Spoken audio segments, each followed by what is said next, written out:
ખેડાના મહેલજ ગામે પુરવઠા વિભાગના દરોડા, જેન્ટલ એગ્રો ઇન્ડસ્ટ્રીઝમાં પુરવઠા વિભાગે દરોડા પાડ્યા।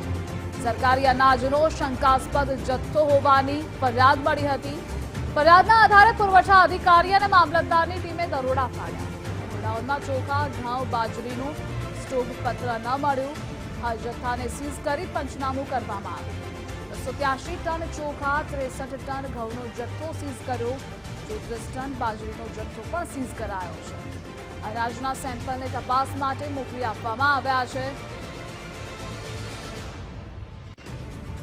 કલેક્ટર ઓફિસથી બાતમી મળતા તપાસ માટે ગયેલા અને ત્યાં જે જથ્થો છે અનાજનો એની ચકાસણી કરેલી। આનું સ્ટોક પત્રક ન હોવાથી તમામ ઉપલબ્ધ જથ્થો સીઝ કરેલ છે અને સેમ્પલ લેવામાં આવે છે ઘઉં, ચોખા અને બાજરીના। સંવાદદાતા કિશન જોડાયેલા છે। કિશન, ખેડાના મહેલજ ગામે પુરવઠા વિભાગે દરોડા પાડ્યા છે, વિગતો શું છે? ધ્રુવ વિશે વાત કરવામાં આવે તો ગત રાત્રિએ ખેડા તાલુકાના મહેલજ ગામે જેન્ટસ એગ્રો ઇન્ડસ્ટ્રીઝમાં પુરવઠા વિભાગના દરોડા પડ્યા હતા, જેમાં સરકારી અનાજનો શંકાસ્પદ જથ્થો હોવાની ફરિયાદના આધારે મામલતદારે તપાસ હાથ ધરી હતી।